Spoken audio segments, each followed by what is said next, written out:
All right, everybody. Good evening. This is Luis Maya, and we are participating here in the behavioral economics of global affairs. It's good to be here with Felipe, Tiago, Chico, Davi, and Elvidio. Thanks, guys, for being here. Um, Today, we're going to talk a little bit more about loss aversion, the prospect theory, and then we're going to move on and start talking about nudge. In Portuguese, empurrãozinhos.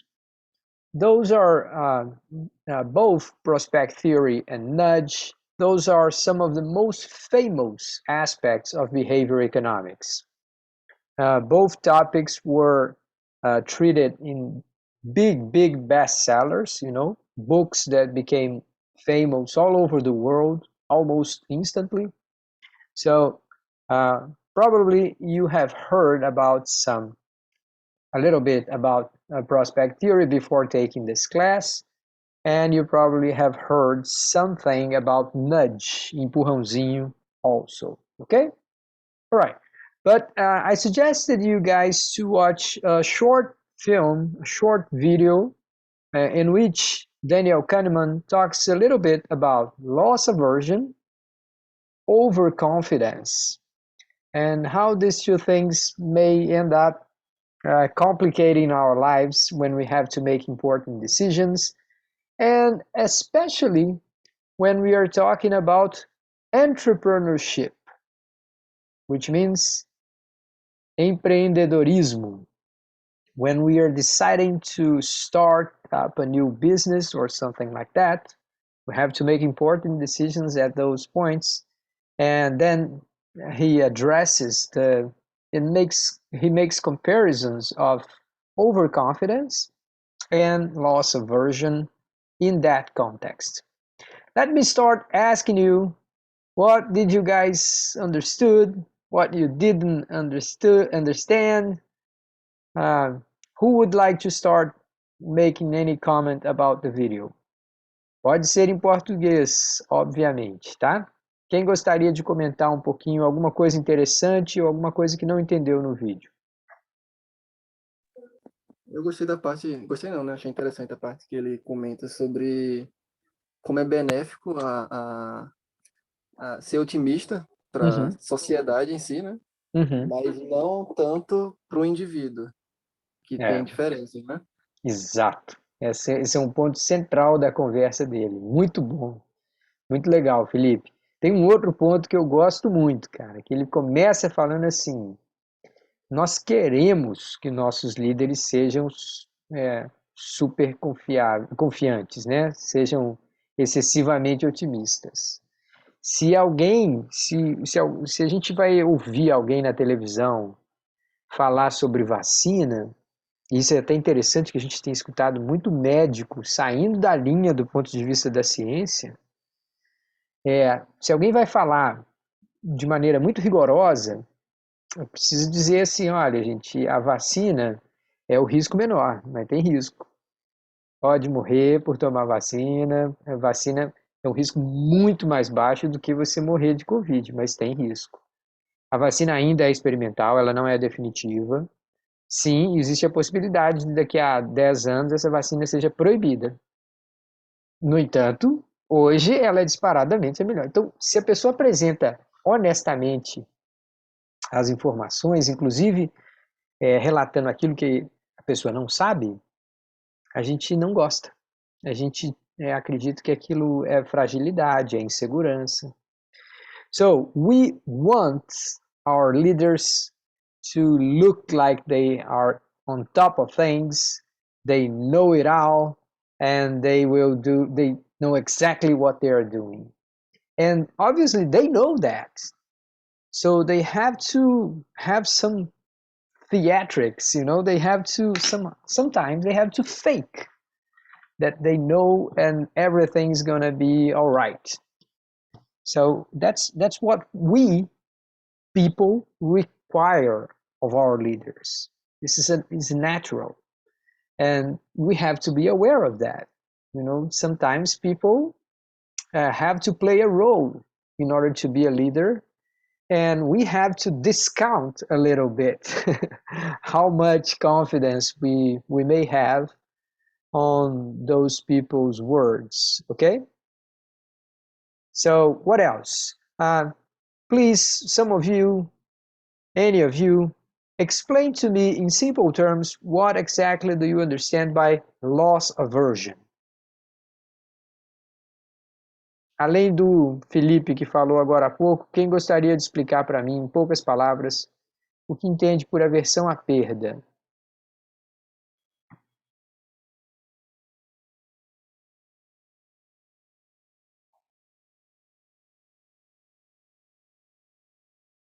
Pode tentar, gente. Não precisa estar certo aqui não, viu? Aqui é sala de aula. Aqui é o lugar bom de errar.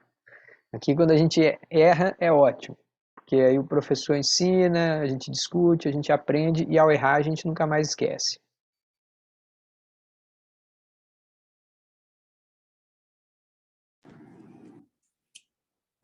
Deixa eu começar, professor, já que o pessoal está muito falante hoje.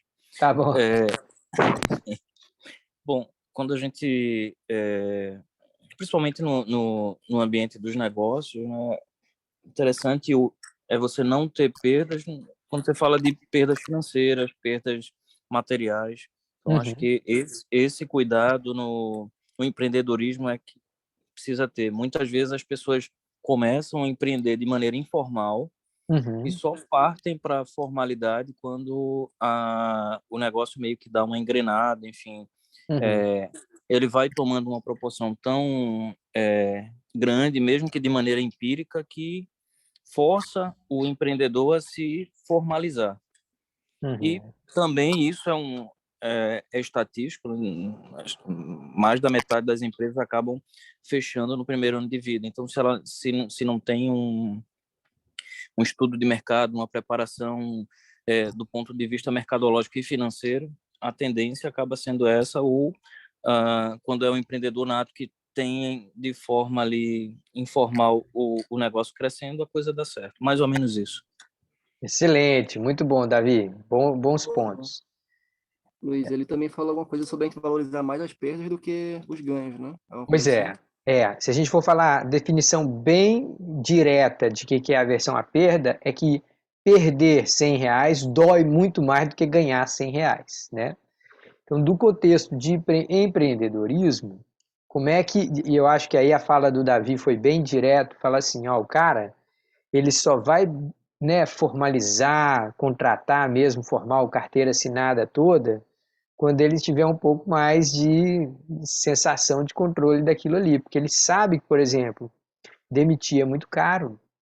Alguém com carteira assinada, demitir, você tem que pagar um monte de direito, você está correndo risco na justiça, tem um monte de coisa. Então, é verdade que muita gente prefere começar informal e só dar o passo mesmo de ir atrás de um CNPJ e tal, depois que já tem alguma. Então, isso é uma evidência, né, que pode ser explicada pela aversão à perda. É um bom exemplo.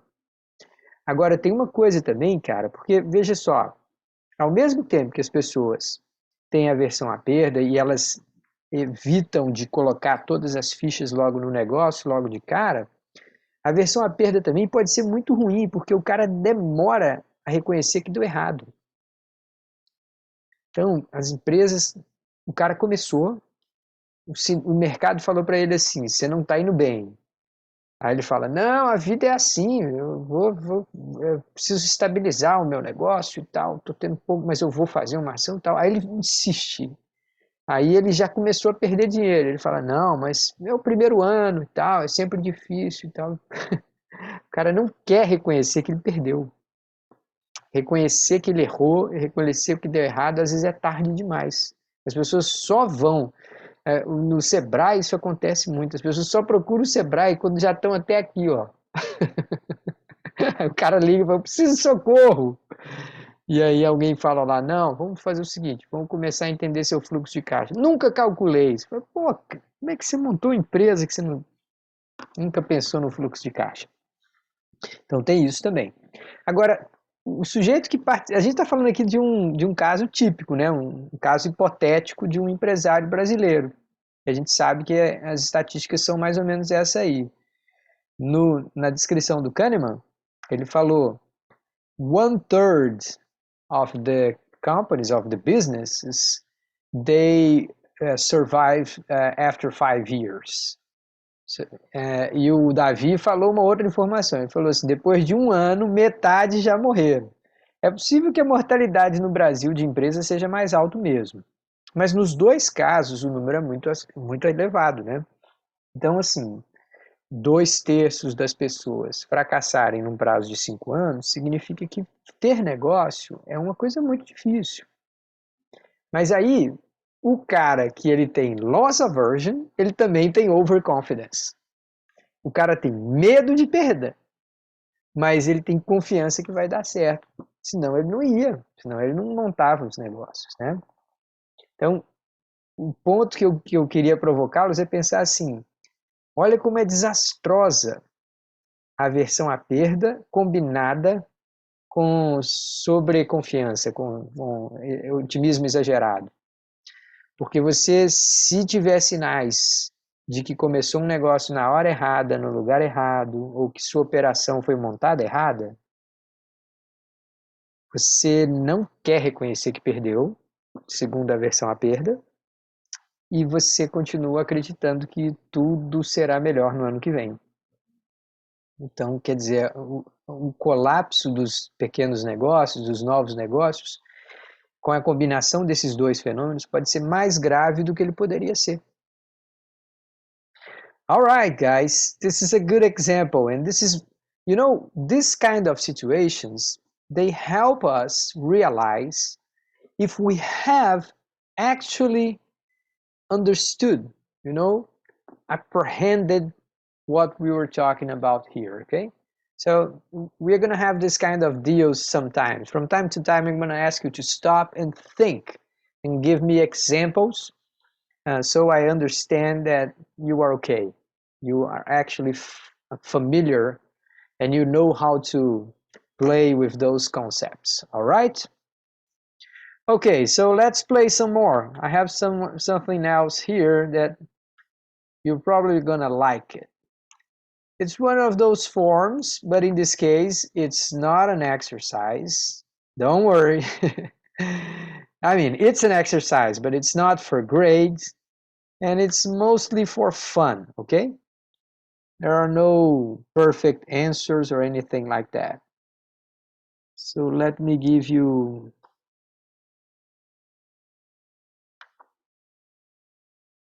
this is gonna be in Portuguese too, okay? So I'm gonna share with you here. It's a survey, and I want you guys to have a look at it. We can work together, okay? But in any case, go ahead and have a try. It's not too long. You're gonna have to answer 10 questions, but those are relatively simple ones. Let me give you this form here. I'm gonna post the link in our chat. Please confirm that you can read there. You can access this form.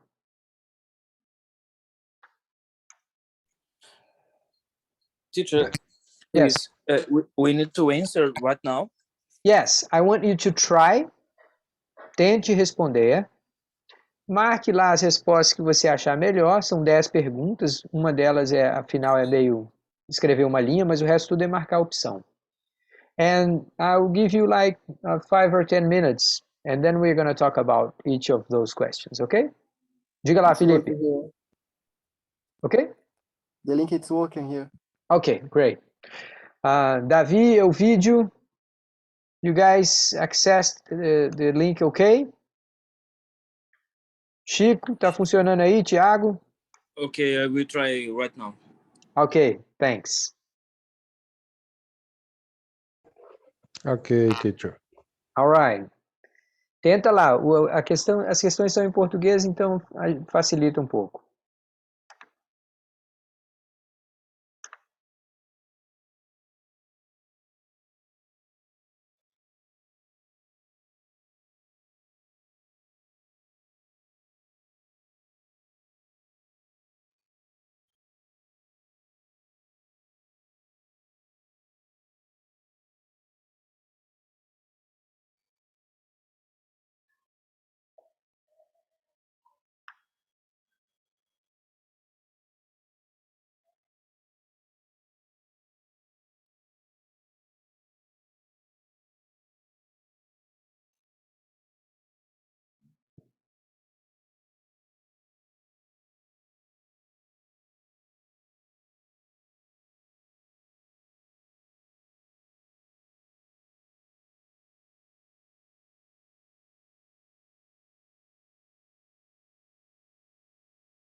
Olá, Safia. Tá me ouvindo?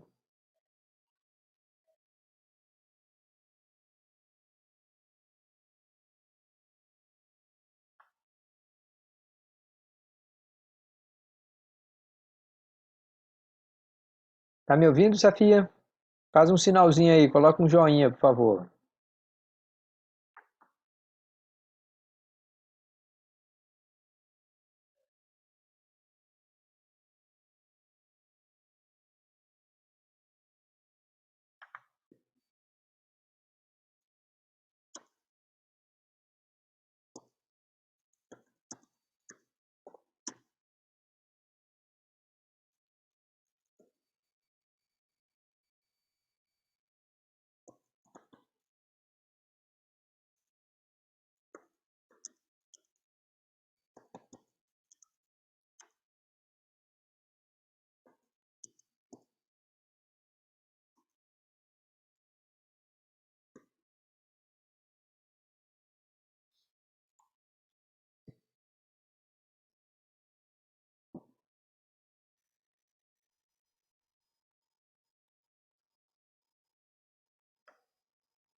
Safia, não sei se você me ouviu, eu coloquei um link de um formulário que a gente está preenchendo no chat, tá? Aí dê uma olhadinha lá, comece a responder as questões. Daqui a pouquinho a gente vai vê-las juntos, tá? Não vale nota nem nada, é só para a gente brincar um pouco. Ok, professor.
Pessoal, quando terminarem, podem submeter, tá? Isso aqui não vale nota nem nada, não. É só uma brincadeira mesmo.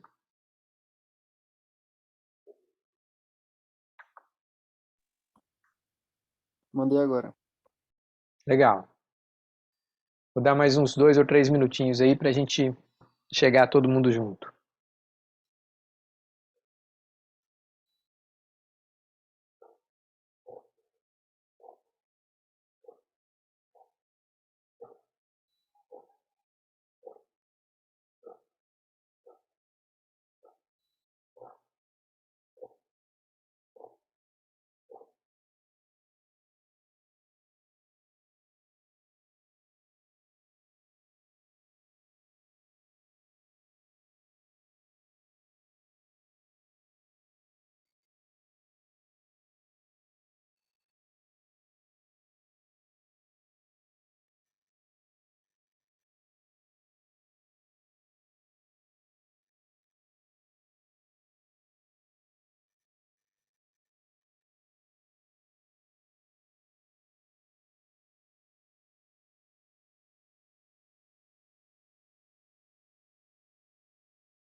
Ok, pessoal. Podemos olhar juntos? Quem não terminou não tem problema não. A gente vai vendo as primeiras questões, depois na hora que a gente lê a questão juntos, tá? Você submete a sua, tá? Como eu disse para vocês, isso não é uma prova, ninguém vai tirar nota boa, ruim nem nada, tá? Vou compartilhar aqui a minha tela para vocês verem como que as pessoas respondem essas questões, tá? Porque não foi só com vocês que eu apliquei. Eu já venho aplicando esse questionário há algum tempo. E aí, dá para ver como que as pessoas em geral respondem além de vocês, tá certo? Então vamos lá para a primeira questão.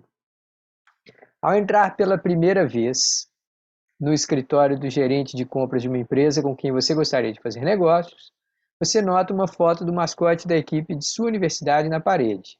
Você deveria, qual que seria a melhor alternativa ali? 90% de vocês disseram, fala logo que vocês vieram da mesma universidade. Isso é óbvio, né, gente? Então, isso aqui é uma técnica de persuasão, você criar uma empatia, você, de alguma forma, passar a informação, convey the message that you are part of the team, né? Passar a mensagem que você é parte daquele time. Então, esse é bem óbvio.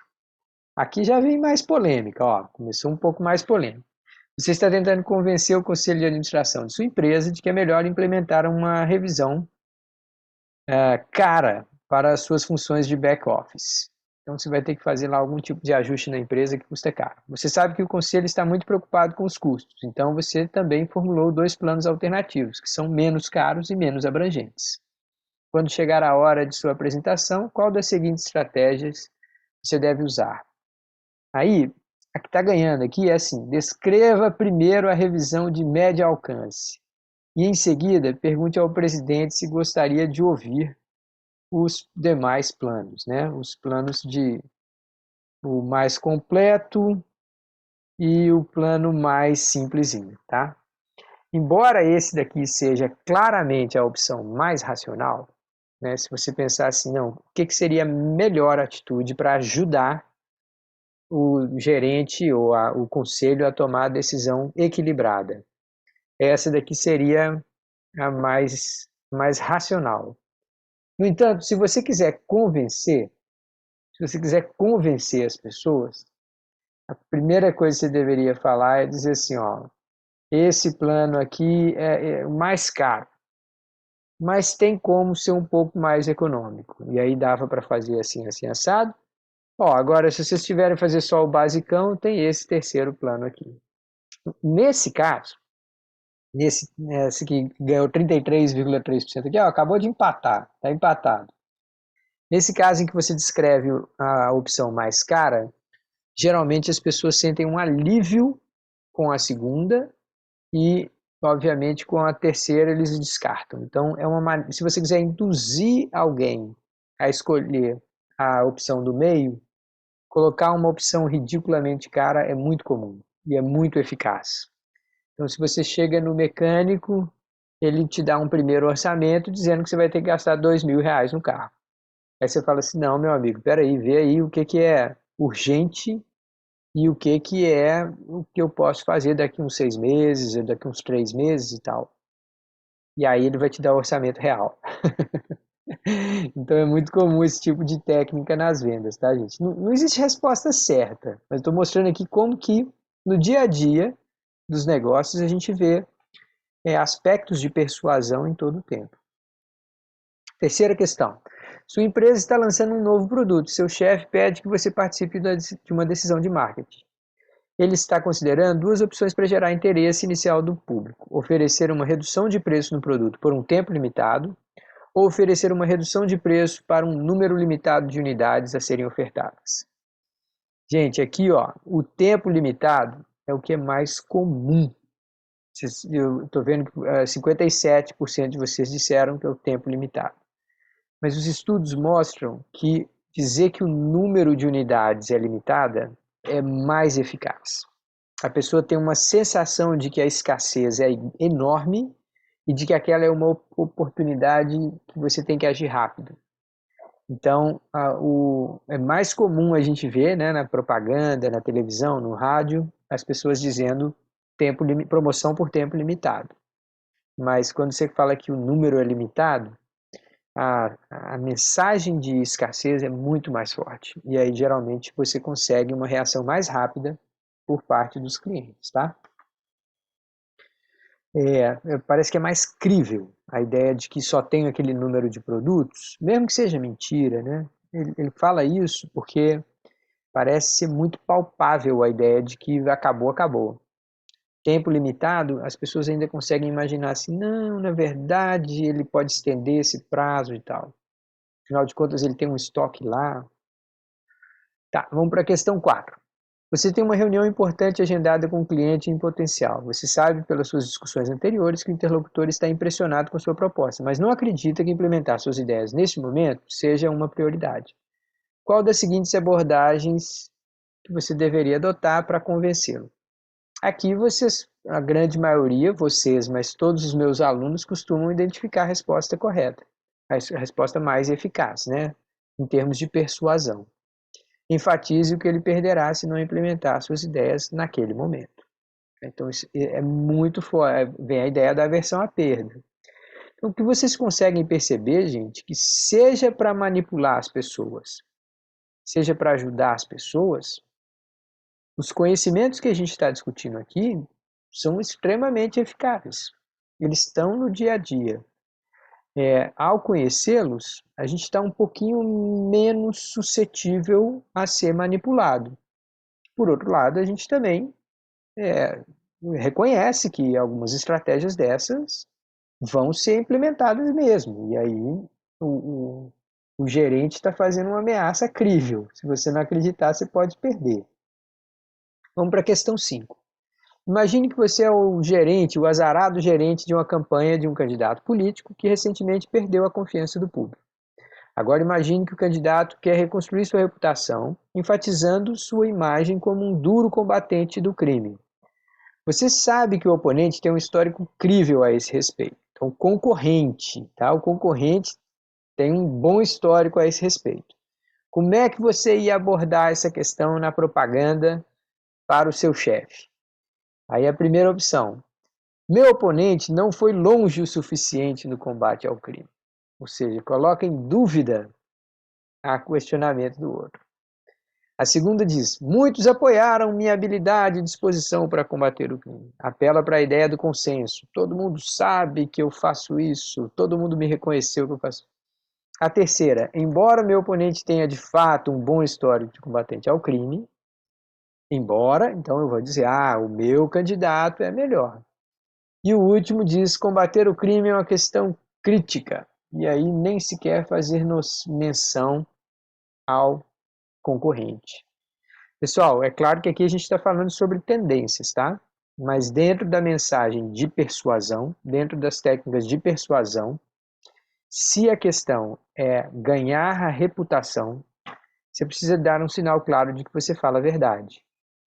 E dar um sinal claro de que você fala a verdade, muitas vezes pode ser fazer um leve elogio ao seu concorrente. Se você faz um comentário minimamente favorável ao concorrente e depois volta o foco para o produto que você está vendendo, as pessoas veem nesse tipo de mensagem uma verdade e aí tendem a ajudar nessa construção de reputação. Então, agir ou falar de uma maneira que a princípio poderia ser contrária ao seu próprio interesse, reforça a ideia da honestidade. E aí, se a questão é ganhar reputação, esse tipo de estratégia pode ser importante. Questão 6. Imagine que você é um... Me interrompam aí, viu? Se vocês discordarem, não gostarem, quiserem contra-argumentar, pode abrir o microfone e pedir a palavra, tá? Questão 6. Imagine que você é um consultor financeiro e você acredita que um cliente seu, que é bem jovem, está investindo de forma muito conservadora. By the way, this is very common. There are lots and lots of people who get their first savings and put those in caderneta de poupança and keep them there for a long, long time. And if you are to invest for longer periods, caderneta de poupança geralmente não é uma boa ideia, tá? Okay. So you have to convince him that he should trust you and take some more risky investment options, okay? So let's see the messages we have here. First one, dizer para ele como os outros cometeram erros semelhantes, apelar ao consenso. Segundo, o que ele ganha se investir em opções mais arriscadas, apelar para a ganância. Terceiro, o que ele perde se não investir em opções mais arriscadas? Aqui a maioria das pessoas já mataram, né? 62% das pessoas falaram assim, pronto. A aversão à perda é um impulso muito forte e ao dizer o que as pessoas perdem se elas não fizerem A ou B, é muito forte. Só para completar, a última diz a importância de vocês dois trabalharem junto, apelar para o coleguismo ali, a parceria e o trabalho em equipe. O mais eficaz em termos de persuasão é mesmo apelar a perdas. Questão 7. Em um debate que antecede a tomada de decisão pela sua equipe, se você tem uma nova informação, quando você deve mencionar que ela é nova? Aqui também é bastante óbvio, a maior parte das pessoas falam isso. Trazer logo para o início a informação. Olha, gente, o que eu estou trazendo aqui é uma novidade. Isso aqui não estava, ninguém usou essa informação ainda. O que está acontecendo é isso. Então, a novidade tem um apelo muito grande de convencimento. Toda vez que a gente apresenta algo e fala assim, isso aqui é novo, As pessoas já ficam com uma visão favorável para aquilo, tá? Questão 8. Você tem a responsabilidade de motivar a força de vendas de sua empresa e aumentar seu desempenho anual. Foi-lhe dito pelo seu supervisor para estabelecer metas para os vendedores e responsabilizá-los. Qual das seguintes estratégias seria mais eficaz? Aí vem aqui a resposta mais comum. Estabeleça uma meta para cada colaborador com base no desempenho do seu ano anterior e informe cada um. Gente, essa solução aqui que foi identificada pela maioria dos meus alunos não é uma boa ideia. Porque se você está dizendo para as pessoas que está fixando meta conforme o desempenho passado, você pode estar falando assim, olha, está tudo bem não ter uma meta usada. Então, em termos de motivação e de promover uma busca honesta para superação, essa mensagem não é muito forte, não. A segunda, deixe cada colaborador definir uma meta privada razoável para si mesmo. Essa que não funciona mesmo. Vocês sabem que não é assim que funciona. Nenhum lugar do mundo adota essa ideia. Não, vai no teu tempo. Daqui a 3 anos a gente conversa. Isso não acontece, tá? Aí vem as duas últimas. A terceira, cada colaborador deve publicamente declarar sua meta razoável para o ano. Gente, essa é a mais forte. Que quando você se compromete com alguma coisa publicamente, você se sente exposto se não cumprir. Então, a sua autoimagem está em jogo. E aí, ao você declarar uma meta que você escolheu, mas que seja, né, razoável para o ano, quando você faz isso, você está estimulando as pessoas, primeiro, a estabelecer metas maiores, e você pode estar também falando, olha, se não cumprir, vai todo mundo saber.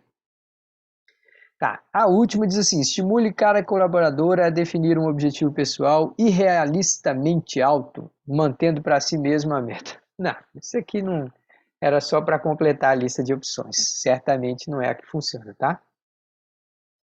E aí, tá batendo com o que vocês pensam?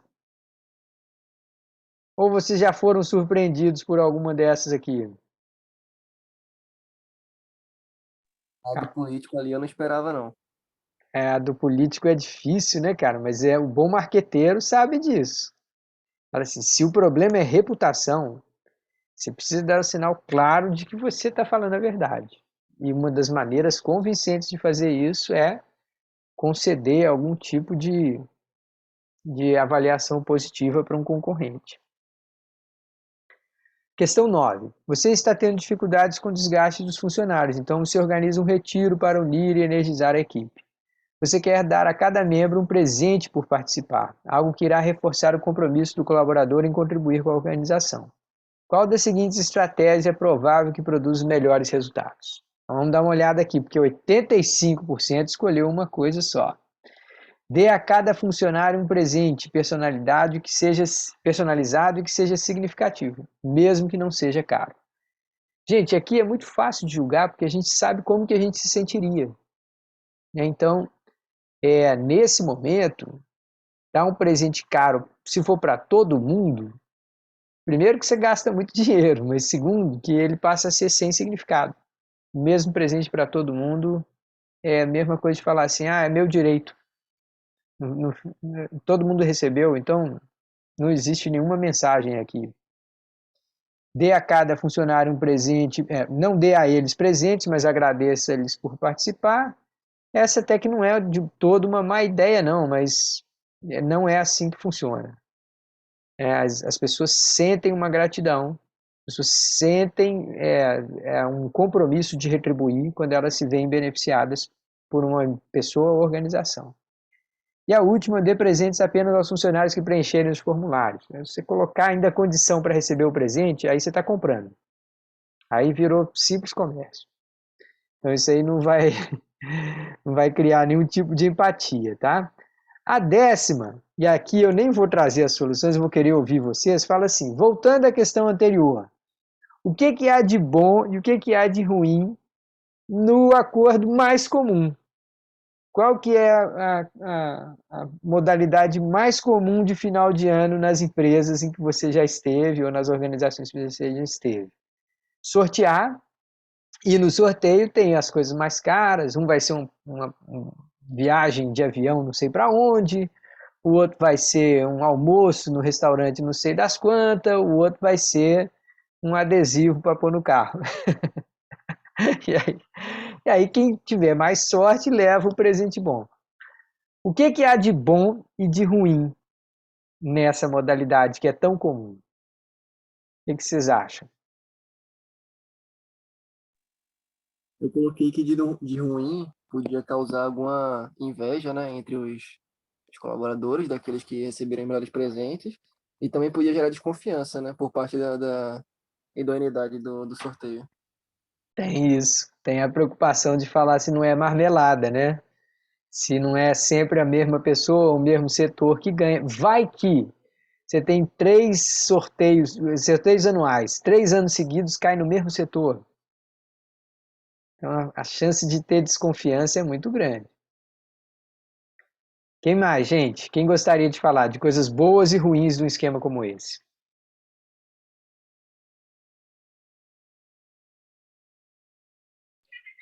Professor, mas quando se trata de sorteio, realmente é algo sorte, né? O próprio nome já diz, não tem como interferir muito. Eu tenho até um exemplo aí na empresa que eu trabalho. Aconteceu uma situação inusitada lá com a área comercial. Um vendedor ganhou a premiação máxima, lá era um carro. Ele ganhou por sorteio, né, no mesmo ano, 2 carros. Então, enfim, é algo que eu acho que não vai acontecer nos próximos, sei lá, 40 anos dessa empresa. Pois é, o sorteio, se ele for bem feito, ele tem uma ideia de justiça, né? Porque fala assim, todo mundo teve a mesma chance. Então, assim, eu não favoreci alguém que eu gosto mais, ou um setor que está mais próximo da minha convivência diária e tal. Então, passa uma ideia de que somos todos iguais, todos temos a mesma chance, tem esse lado de concorrência. Agora, também, você ter um carro, uma passagem de avião, um almoço e um adesivo, ter presentes assim muito dispersos no seu valor, o que isso passa também?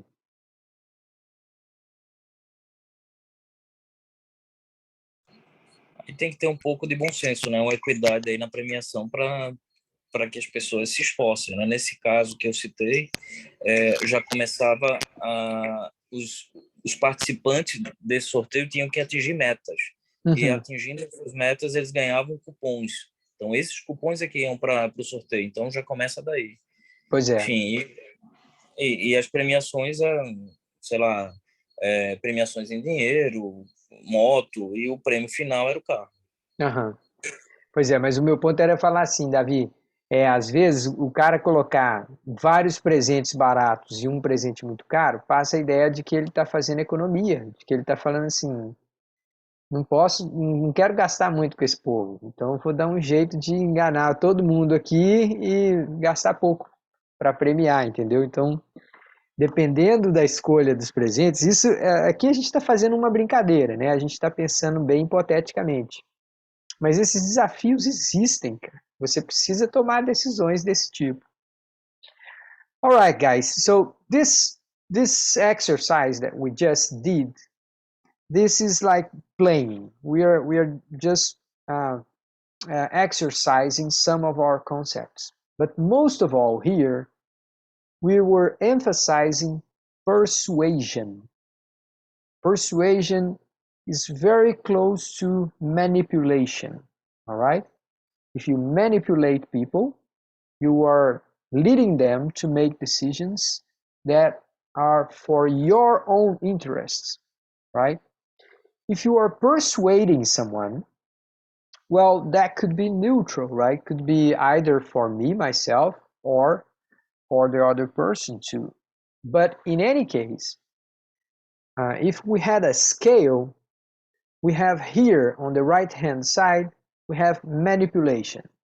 So you're leading people to make decisions that will favor you, not them. Persuasion, well, they could be also favored you could get some benefits, but it will depend on any case. But persuasion tends to take away some of your own choice. Persuasion is a way to kind of inducing you to make options based on the proponent criteria, right? I mean, os critérios de quem está propondo é que acabam sendo relevantes na tomada de decisão do respondente. Então, persuasão também tem um pouco de perda de autonomia. And then what we're going to talk about next is what it is called in the behavior economics literature, nudge. Nudge, in Portuguese, empurrãozinho. We're going to talk about those. I'm going to show you first, right from the start. Our class is just about to finish. We only have like 15 more minutes. So I'm going to show you a list of nudges, okay? I'm going to show you a number of nudges, and you're going to get the feeling, you're going to get the notion that nudges are very subtle. They are not excessively persuasive, and somehow they are transparent. It is not something that like you hide yourself between behind the shades in order to impact someone's decisions, okay? So let's have a look at some examples of this, and then you're going to tell me what if you have seen those, okay, before. So let me start sharing here. By the way, these class notes that I'm going to share with you right now, I have not published them yet, okay? So I'm going to post them in a little bit. Okay, so please confirm to me that you can see the image in your screen. You guys can see this image? Yep. All right, thank you. So let's talk a little bit about this. This is the funniest one right from the start, okay? What you get there is like when in a men's room, when you have to pee, you're gonna go to a place like this. Now notice what you have down there. It's the drawing of a little fly. O que você tem ali é um desenho, um adesivo, um símbolo de uma mosquinha. E isso aqui, supostamente, vai fazer o sujeito mirar direitinho na hora de fazer o xixi dele. E com isso fazer menos lambança no banheiro masculino. I think we all know that men's room are in general a mess. Most of the times we are very careless and we leave a mess behind when we leave the men's room. So this seems to be like a very, very, very little subtle way to help people do the right thing, right? It's just a joke. As people look close, they realize it is not a real fly, ok? Quando eles olham de perto, eles conseguem perceber que aquilo não é uma mosca. E 99% of the time, they will smile. They'll say, oh, come on, I see now, this is a joke. Okay? And they actually take the joke. They say, yeah, fun. Let me play with this. And it helps, and it works. It's amazing, isn't it? All right, so this is a nudge. It is transparent. Everyone can see what's going on. Todo mundo está vendo o que está acontecendo. É uma brincadeirinha. E, no entanto, ajuda. Né? Sem provocar constrangimento, sem provocar qualquer tipo de pressão para a pessoa agir de uma maneira ou de outra. All right, let's have some look at other nudges. This is one of my favorites too. Take a look at this. So you are in a bus stop. You are waiting for your bus. And you are smoking. And then as you look around, you see this plate over here, okay? So there's a question there. Who is the best player in the world? Ronaldo or Messi? And if you want to participate in the poll, you want to give your vote, you have to drop your cigarettes at that point. And then people look at this and say, all right, it's a joke. Yeah, it's a good idea. It's fun. And what they get from it? Nothing. You're not getting money. You're not getting any prize or anything like that. You just feel like you could participate in something that is fun, right? And as a result, the streets are cleaner. Percebam aqui, gente, é uma brincadeira, é inocente, e o resultado é que as pessoas são atenciosas, elas passam a ser mais atenciosas quando terminar de fumar e jogar a guimba do cigarro no chão. Some people, in the places they have this is in London, some people keep their bits after they smoke, they turn them off, and they keep them to bring to this place. You see? So it is actually amazing. It's a joke and it works. So human brain is like this. Sometimes you can have people participating, joining some sort of effort, collective effort, and you don't need to punish them. You don't need to press them too hard and say, yeah, you push them too hard, you have to do something like this. No, you do participate if you want, okay? So this is nudge. This is a good example of nudge too. This is fantastic too. Come on, take a look at this. If you are coming out of the bus station or the subway or something like that, and you look at this, come on, the rolling stairs are still working. You can take the rolling stairs, but you have just this illustration of a competition. You see like the athletic guys stepping up the stairs, and you see, oh yeah, I see the point. We should all try to introduce some movement in our everyday lives, right? Well, these things do work too. People stop using the rolling stairs. It's amazing. It's a good idea, and it's essentially fun. It doesn't cost too much. It helps, you know, if you do introduce movement like that, people do get better health. It works actually. And they say, come on, this is not manipulation. This is not persuasion. I'm not pushing you too hard in order to make a decision in my interest.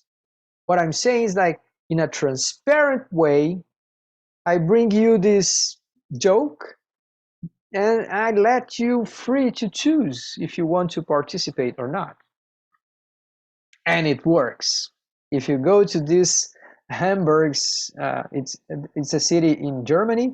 If you go to this Hamburg station, people take pictures. It's famous. All over the world, people talk about this subway station. It's amazing, isn't it? It's just a good idea. It's a very clever idea, and people do participate. Now, this is not exactly a nudge, but it also is an example of a clever design in order to help people make good decisions. If you are in a rolling stair like this, people who need to go faster, they will take the left-hand side. If you want to just stand and wait till the rolling stairs come to the end, you take the right-hand side of the aisle, right? So you just paint steps in specific ways over the steps, and that's it. And people immediately, you don't have to post a sign, you don't have to educate people, you don't have to come and say, please read this. This is how we do things here. No, this is universal language. Any kid who walks into those rolling stairs, they will immediately realize what's going on, right? So it's a clever design in order to help people know what they should do. And if they do, it's good for themselves, right? It's not good for you. It's not good for, I don't know. It's like people helping people, right? Okay, this is the simplest one, but you can see these things all over the world. So you're coming out of the bathroom and you look at this sign and says, 95% of people don't wash their hands properly after using the toilet.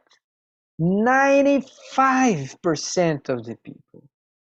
And then, do you think that this big black hand is accidental? No, it's like telling you that maybe this hand is dirty, right? I mean, so it's a way of saying, look, um, we don't see, but we know what's going on here. You should wash your hand. You should. Everyone agrees that we should wash carefully our hands. And by the way, this is way before COVID, okay? This has happened way before COVID. Professor, Sim. Tem casos de restaurante que coloca a parte de lavar a mão fora do banheiro, né? Na vista de todo mundo. Isso também é um nudge? Yeah, this is it. This is also a nudge. And this is mostly in order to convince people that the waiters and the cooks are careful with cleaning. You see? Because it's not only the client who will wash his or her hands there. It will be also the waiter, also the cook, everyone in the restaurant will wash their hands there and everyone can see. Yeah, this is nudge too. And this is a good one, right? It works. If people look at you and see that you were leaving the bathroom and you didn't stop there, it's evident, right? Everyone can tell you. We have to be careful with this, right? Because this thing that you just mentioned, this scheme, that could cause some sort of embarrassment, right? If you accidentally forget, you can lose your job, for example, right?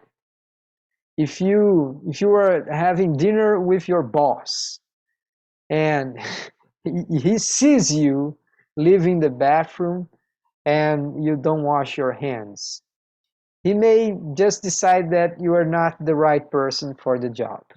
So you have to be careful there because there may be consequences to what you're doing, okay?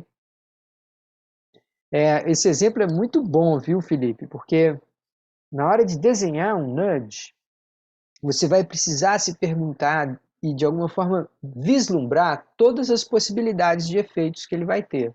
Eu vou colocar daqui a pouquinho uma matriz, talvez não hoje, né, porque a gente já está terminando a aula, mas eu vou colocar uma matriz de aspectos a serem levados em conta na hora de desenhar uma intervenção como essa, tá? Just to finish here, when you go to a restaurant and it's a self-service restaurant, and you realize that the plates are just like, you know, tables, mini tables in which you're gonna put your food. So do you think this is accidental? It's just like a fashion thing? No. I mean, this is, you are right on the line between nudge and persuasion, okay? Because here, you're not helping people, right? If you convince them to eat too much by giving them a larger plate, you don't have people's own interests as your priority, right? You're more considering the restaurant itself. It will make more money. This thing doesn't happen when you don't have self-service. You see that? Quando não tem o autosserviço, o self-service, eles não te dão um prato tão grande. Mas quando você mesmo que vai servir, eles colocam esse pratão aí para a pessoa se servir. Então, nesse caso aqui, a gente já, na minha opinião, a gente já cruzou a linha do que é nudge, que é um empurrãozinho para a pessoa fazer melhores escolhas para ela mesma, para o que é persuasion. You convince people that they will eat some more, they will get some extra benefits too, but you are going to get, you do that because you are aiming at some benefits for you, for the restaurant, for the business, right? Ô, professor, Sim, eu fiquei um pouco de dúvida nessa parte aí de por que seria persuasão e não manipulação, né? Já que seria um benefício econômico para o restaurante, né? não, se, para a gente falar de manipulação nesse caso, a gente teria que falar assim, a pessoa está sendo enganada. Então é como se eu, quer ver o que é manipulação no self-service? É você colocar alimentos com molho. Todos os pratos do alimento tem molho. E aí quando você vai ver lá o molho, quase todos os molhos têm farinha, para ficar mais grosso, para ficar empapado. Isso aumenta muito o peso do alimento. Então, aí é manipulação. Aí você está falando assim, não, eu estou te privando de fazer escolhas que não aquela que eu quero. Eu estou te impedindo de fazer escolhas que não aquela que eu quero. Então, mas mesmo assim, né, é uma divisão sutil, né, do que é persuasão e do que é manipulação. Acho que manipulação é um grau mais agressivo de persuasão, no qual você de fato retira opções da pessoa. Entendi. All right? Good, but I like the questions because now we have all of us, we have this scale in our minds, right? So we have nudge, which is subtle, é sutil. We have persuasion, which is a little bit more aggressive and more self-interested. And we have manipulation, which is actually kind of a violence, right? You could consider that a violence, even though many times it's not evident. Let me just finish with this one. What do you think? Do you think this is nudge or this is persuasion? And how do you feel about this? Do you think this is a good idea? Let me check if you guys can see the same thing here. This is a plastic bag, and as you take the plastic bag, you realize that the place where you hold the bag, there is the neck of a turtle there. So it will look like you were strangling the turtle, right? Now, what do you think about this idea? Do you think this is nudge? And do you think that this is a fair way to convince people to be careful with plastic usage? Duas perguntas, pessoal. Vocês acham que isso é nudge? E a segunda, vocês acham que essa é uma maneira legal de convencer as pessoas a usarem menos plástico?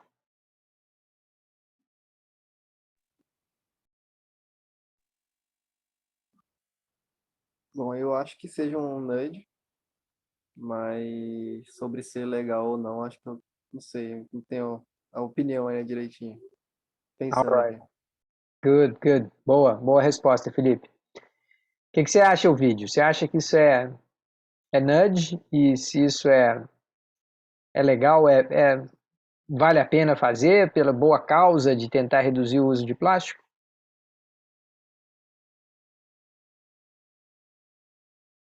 O vídeo, Davi.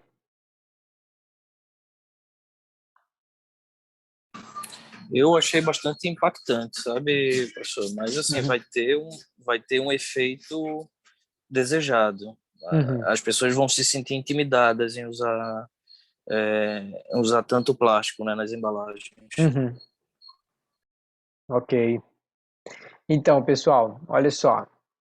Isso daqui está fora do nudge. Porque quando a gente avalia essa imagem, pense comigo, tá? Imagine você está andando no shopping com essa sacola na mão. No shopping circulam crianças. Então, qual que é a imagem que uma criança vai ter de você carregando essa sacola? Existe um risco de provocar um desconforto psicológico em pessoas mais sensíveis. E, nesse caso, isso daqui passou da linha ética. Então, esse é um exemplo muito importante aqui para a nossa discussão, que o nudge, ele existe uma consciência ética ao fazer esse empurrãozinho. Não basta você estar fazendo para ajudar a própria pessoa. Você precisa também promover um certo cuidado, uma certa atenção e evitar ao máximo a geração de constrangimento, a geração de sofrimento de qualquer forma. Então aqui eu corto fora da linha do nudge, eu já jogo lá para o lado do persuasion, ainda que seja uma persuasion de persuasão com boa intenção. O cara que está fazendo isso, que está divulgando essa imagem, ele não quer que as tartarugas morram, ele quer que o meio ambiente seja preservado. A intenção é boa, mas aqui ele está correndo o risco calculado de gerar desconforto. E aí ele, na minha opinião, ele cruzou a fronteira ética. Ele pisou fora. E aí a gente tem que ter um certo cuidado, porque aqui vai ter consequência. Alright, guys, this is it. Let me stop by here. I will stop sharing this image with you. And let me ask you if you have any more questions. If you don't, we are going to stop by here. And I'm going to share with you those class notes that we've started using. And also I will share with the other students who are not here the survey, if they want to take that about persuasion, okay? Questions, comments, doubts? Só tenho a última dúvida sobre a diferença do nudge para persuasão. Uh-huh. A partir do momento que o nudge ele causa algum tipo de desconforto, e, tipo, mesmo sendo assim, nesse caso aí, é um negócio sutil, assim, que você entende rápido, né? O que está acontecendo, mas por causar um desconforto, ele tá meio que persuadindo a pessoa a não utilizar mais sacolas. É aí que cruza o ponto da persuasão, mais ou menos? Eu acho que na persuasão não existe tanto a consideração e a preocupação ética. O nudge, ele é fundamentado na ideia da ética. A ideia essencial do nudge é ajudar as pessoas a fazerem boas escolhas para elas mesmas. E naquele segundo caso, ele está indo um pouco além. Ele violou um princípio ético de falar, não vou provocar sofrimento em quem eu estou tentando ajudar. Alguém pode argumentar assim, não, mas espera aí, mas é um sofrimento bem pequeno e o resultado é muito importante e tal, e pode julgar que está certo. Então, assim, a diferença entre os dois também é um pouco sutil, sabe, Felipe? Eu acho que o que caracteriza o nudge é uma transparência total e se ao participar de uma experiência de nudge, a pessoa se sente agradecida, com uma sensação boa, então provavelmente o seu nudge foi bem sucedido. Nesse caso, a maior parte das pessoas podem gostar, mas vai ter um conjunto grande de pessoas que vai ficar mais com raiva da intervenção do que sensível ao uso de plástico. Eu digo por mim mesmo, quando eu vi essa imagem, imediatamente eu falei assim, não, aí não vale. É a mesma coisa que colocar, sei lá, você acessa um website, aí você vê chamadas para coisas de violência, para cenas de violência. Quando eu estou visitando um site e eu vejo chamadas logo depois da notícia, que tem cenas de violência, cenas de agressão e tal, eu imediatamente abandono aquele site. Falo, não, isso aqui não é um ambiente para mim. Mesmo que seja, às vezes, uma coisa assim passageira. Eu considero aquilo violação da confiança, né? Você está ali e aí é uma tentativa de te manipular ou de, sei lá, de te capturar a sua atenção de uma maneira agressiva. Então, eu acho que a linha que separa persuasion de nudge é a prioridade que você dá no benefício do cliente, né, nesse caso, e inclusive no que diz respeito à sua postura ética. Você fala assim, não, se for para ajudar, que seja de forma ética. Senão, eu já estou começando a impor o meu interesse sobre quem eu estou tentando supostamente ajudar. E engraçado isso, porque se você for pensar nos ativistas, tem muita gente que está disposta a cruzar a linha.